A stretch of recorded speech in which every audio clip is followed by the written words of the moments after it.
Hey there, Internet. Welcome to the Hard On Gear channel, where I discuss and review my used and abused knives and gear. Okay, Knife of the Week is back. Hard On Gear channel back online after a few quiet weeks. This is the longest gap I've had without an upload, so I do apologize. Can't promise we're going to be back to regular uploads yet, because this is going to be the craziest wildfire season Canada has had for a good little while. The province I'm working in is busy. Pretty much every province in Canada is fairly busy right now. So what that means is I'll be spending most of my summer in the woods, and every couple of weeks I'll get a couple of days off. During those couple of days off, I'll make sure to try and give you a little update on what I've been using and what I've been carrying and what knives I'll be picking up fairly soon. What you're seeing on the table is what I have carried for the last 3-4 weeks on my last couple of fires that we've been on.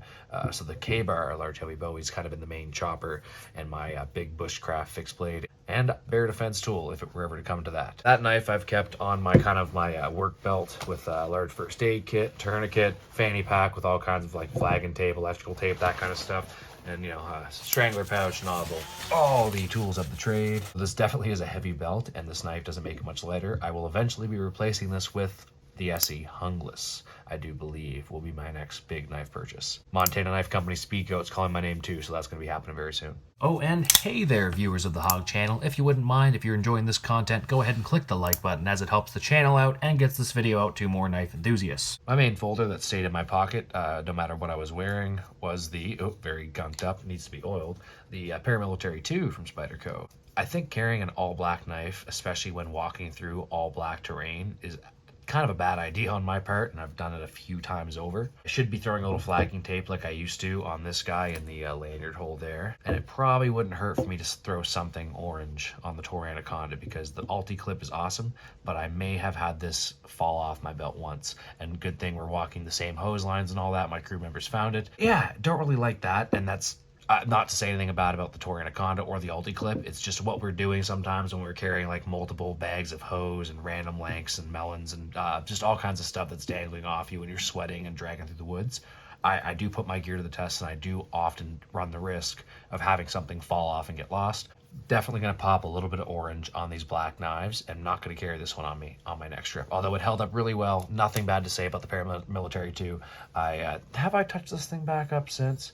No, this has still got the edge on it that it had on in the woods, and it's still biting. I used this to cut a lot of zip ties. Now I use different knives for all kinds of the same stuff, but I think if I had to say, if I cut like 100 zip ties, I bet you 80 of them were cut with the Paramilitary 2. And do we have... Nope. Not even the thin grind behind this S30V. No chips, so pretty impressed with that. Light knife, often considered to be a little bit too dainty for like a hard use tool, but holding up surprisingly well. Must get relubed though, because that thing is running pretty stiff right now.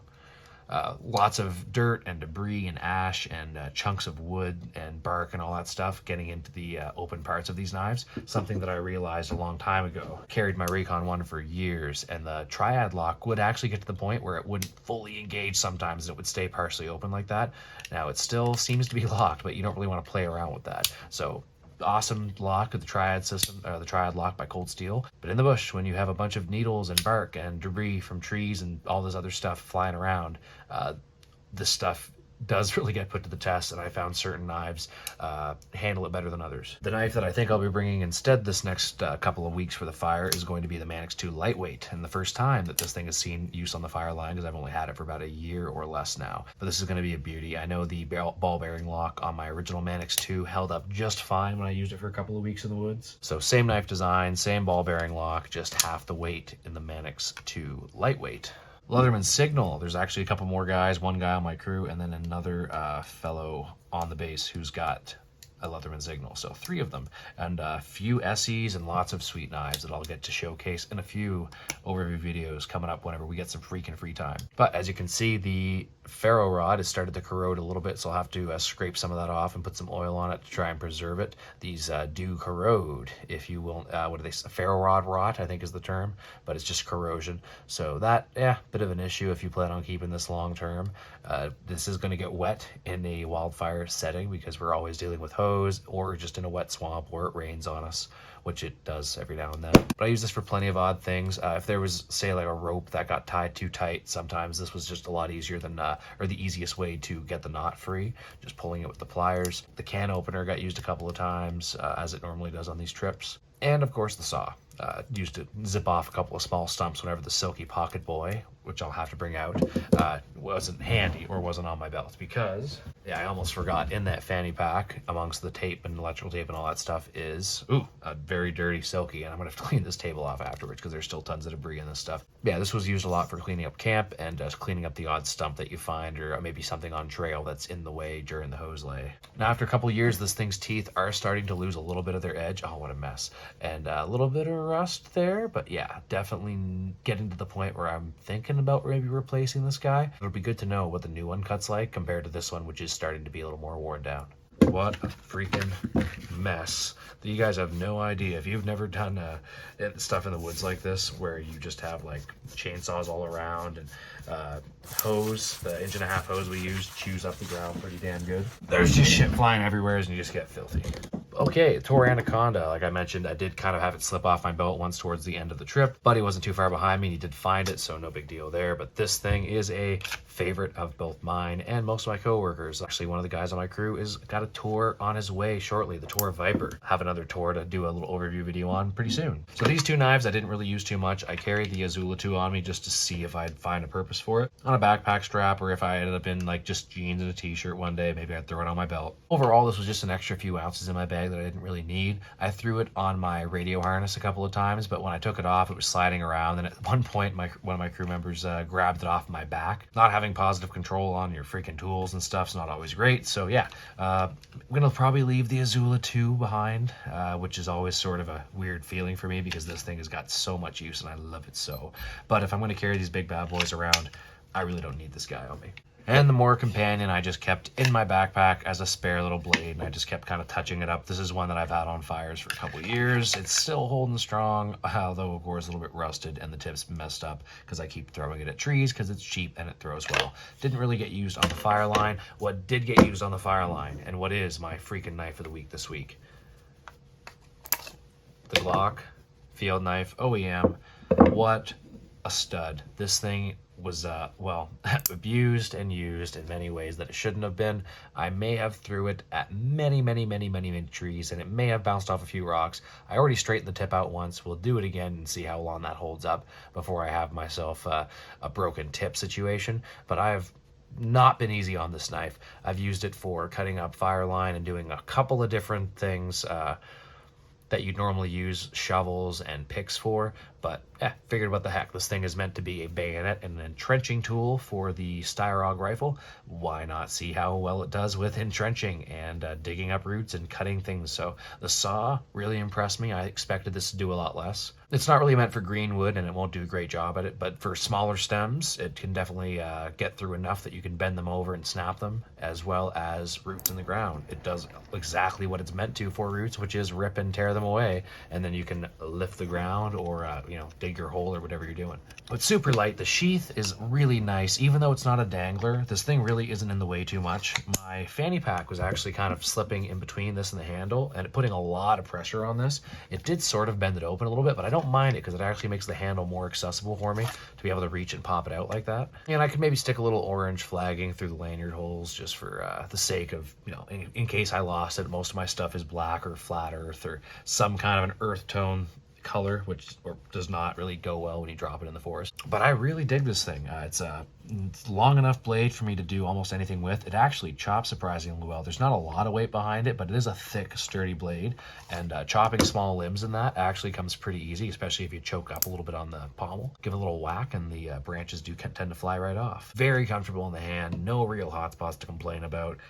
Yeah, just absolutely falling in love with this knife. This is sliding way up on my list of favorite knives that I own, and definitely favorite fixed blades. And as far as like field knives right now for the job I'm in wildfire, this is right now what I'm probably going to put back on my hip until I get maybe an SE4, or geez, another one of my crew members is shortly going to be getting an SE5 in the mail, so that'll be a fun thing to see how that goes for him, and then I'll get to scale what I'll order based off of that.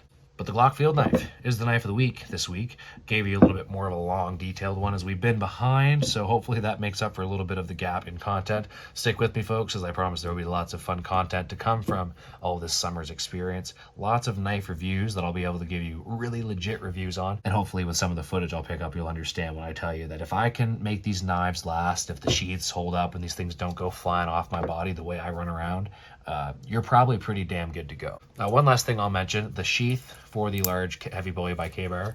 I've got the other loop somewheres in my kit because I kept it just for the sake of showing you, although I don't remember where it is right now. But the dangle's not bad. It does carry pretty well, but the leather is getting worn down. I've had this for 10 years. What do you expect? I'm sure I could get a replacement sheath made, but the leather snap on the top fell off or came out. Not a big deal. There's still one here, but this one I do see is starting to get a little bit loose, and I'm going to see how long that lasts, but I bet you it won't be forever. So once that second loop is gone, this knife is kind of going to be useless to me until I get something better. Oh, you can see a little bit of rust on the edge of the 1095 carbon here. Actually, this is 1085. I screw that up sometimes, but this is 1085. Very close to 1095 apparently, but yeah, 1085 carbon. So I'll have to give that a little sharpen and throw some oil on it, but not a big deal. What do you expect? High carbon steel in the bush. Thanks a lot for sticking around, guys. Don't forget to hit a like on this video if you haven't already, and subscribe and turn the bell on if you want to see when the new videos come out with all of these interesting updates on what the wildfire season turns out to be and what I use these knives for. Because the review season of fall, once I start to get a little more free time and the season slows down, we'll have a lot of good reviews on the Azula 2 and a few different knives. The Tor Anaconda, I think, is going to be soon ready for its first really legit long-term review, because this thing has been on my side nonstop for the past couple of years. As for next week, like I said, you'll probably see the Manix 2 Lightweight taking the place of the Paramilitary 2. I don't know what else other than maybe leaving the Azula 2 behind. You'll see different. Maybe we'll play around. Maybe we take some knives out. But I'm thinking I'm going to start working towards minimalizing my stuff down again. I've kind of been escalating to the point where now I am getting too much stuff on me. So we may see my 8-knife setup, 7-knife setup toned down a bit. Oh, that's the other thing. I had the Spyderco Delica in my chest harness the whole time. It's a backup folder. Used it a couple times. Razor freaking sharp. But yeah, so that was my other knife that I had on my person. But cool. Thanks again, guys. We'll see you on the next video. Check out whatever's popping up in the side panels for suggested Hard On Gear videos, or go out, check out the channel. Plenty of playlists and different things for you to dig around in on there. Until then, this is the Hard On Gear channel, signing off.